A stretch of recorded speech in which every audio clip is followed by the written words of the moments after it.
जीवित पुत्री का व्रत यानी जितिया व्रत। शिवजी ने बताया जीवित पुत्री का व्रत का महत्व, व्रत विधि विधान और व्रत कथा।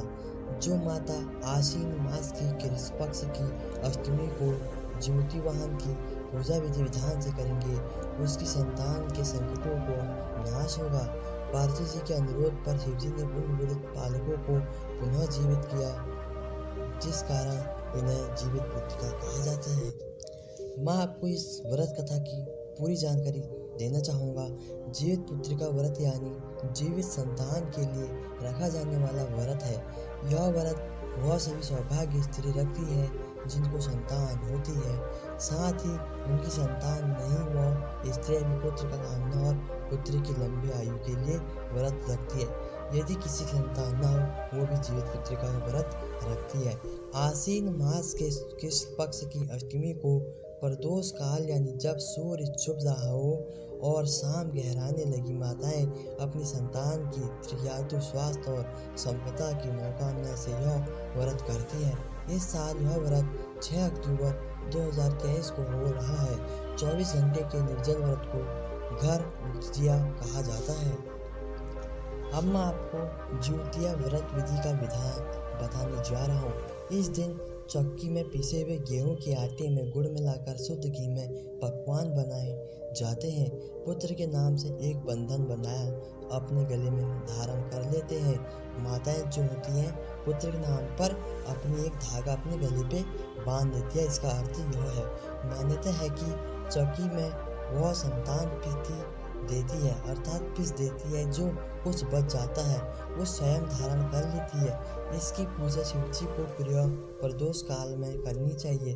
व्रत का पारण दूसरे दिन अष्टमी तिथि की समाप्ति के पश्चात किया जाता है। अब जीवित पुत्रिका व्रत महत्व बताने जा रहा हूँ। पार्वती जी ने एक स्थान पर स्त्री को विलाप करते देखा तो शिवजी ने उसका कारण पूछा। शिवजी ने बताया कि इन स्त्रियों के पुत्रों का निधन हो गया, इसलिए ये विलाप कर रही हैं। पार्वती जी बहुत दुखी हो गई। उन्होंने कहा, हे नाथ, एक माता के लिए उसकी अधिक हृदय विदारक बात क्या हो सकती है कि उसके सामने उसका पुत्र मर जाए। उससे मुक्ति का कोई तो मार्ग हो, कृपया बताएं। शिवजी ने कहा कि हे देवी, जो विधाता द्वारा रचित है उसमें हेर फेरे नहीं हो सकता, किंतु जीवित वाहन की पूजा से माताएं अपनी संतान पर जाए प्राणघाती संकटों को टाल सकती है। जो माता आश्विन मास की कृष्ण पक्ष की अष्टमी को जीवित वाहन की पूजा विधि विधान से करेंगी, उसकी संतान के संकटों का नाश होगा। पार्वती जी के अनुरोध पर शिवजी ने उन मृत्यु बालकों को पुनः जीवित कर दिया। इस कारण ही इसे जीवित पुत्रिका व्रत कहा जाता है। जीवित पुत्रिका व्रत कथा। जो ग्रंथों के राजकुमार का नाम जीवित वाहन था, वे बड़े उदार और परोपकारी थे। जीवित वाहन के पिता ने वृद्धावस्था में वानप्रस्थ आश्रम में जाते समय इनकी राज सिंहासन पर बैठा, किंतु इनका मन राजपाट में नहीं लगता था। वह राज्य का भार अपने भाइयों पर छोड़कर स्वयं वन पिता की सेवा करने चले गए। वन में इस जीवन वाहन को मयलवती नामक राजकन्या से भेंट हुई और दोनों में प्रेम हो गया। एक दिन जब वन में भ्रमण करते हुए जीवित वाहन काफी आगे चले गए, तब उन्हें एक वृद्धा विलाप करती हुई दिखी। पूछने पर वृद्धा ने रोते हुए बताया, मैं नाग वंश की स्त्री हूँ, मुझे एक ही पुत्र है। पृथ्वीराज गरुड़ को गरुड़ से मुक्ति दिलाने के लिए नागों ने यह व्यवस्था की है। वे गरुड़ को प्रतिदिन भोजन के हेतु एक युवा नाग सौंपते हैं, अर्थात भोजन के लिए एक युवा नाग सौंपते हैं। आज मेरे पुत्र शंखचूड की बलि का दिन है। आज मेरे पुत्र के जीवन पर संकट है और थोड़ी देर बाद ही मेरी पुत्रहीन हो जाऊंगी। एक स्त्री के लिए इससे बड़ा दुख क्या होगा कि उसके जीते जी उसका पुत्र न रहे। तो आगे जीवित वाहन को यह सुनकर बड़ा दुख हुआ। उन्होंने उस वृद्धा को आश्वस्त करते हुए कहा, डरो मत, तुम्हारे पुत्रों को प्राणों की रक्षा मैं करूंगा। आज के स्थान पर स्वयं अपने आप को उसके लाल कपड़े में ढककर वर्जशिला पर लेटूंगा ताकि गरुड़ मुझे खा जाए पर तुम्हारा पुत्र बच जाए। इतना कहकर जीवित वाहन ने शंखचूड़ के हाथ में लाल कपड़ा ले लिया और वे उसे लपेटकर गरुड़ को बलि देने के लिए चुन गई। व्यर्थ शिला पर लेट गए।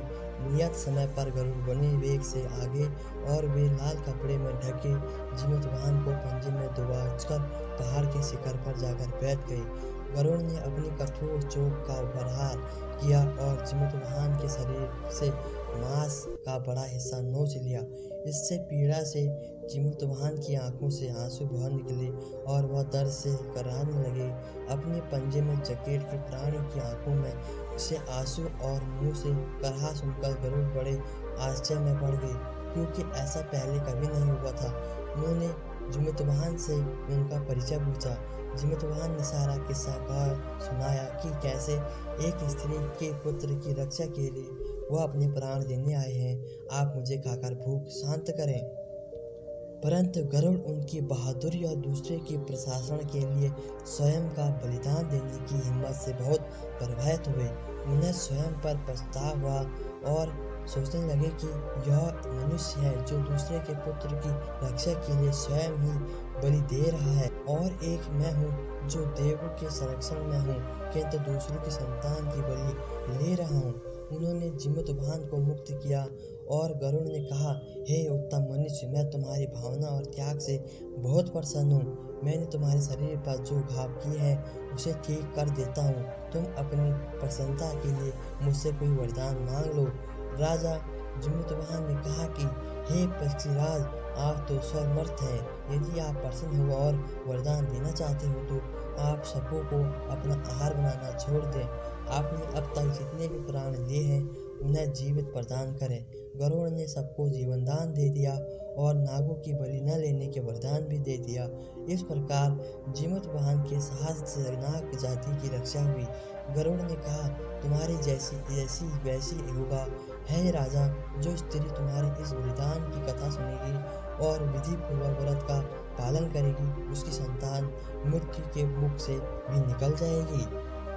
तब से पुत्र की रक्षा हेतु जीमूत वाहन की पूजा की प्रथा शुरू हो गई।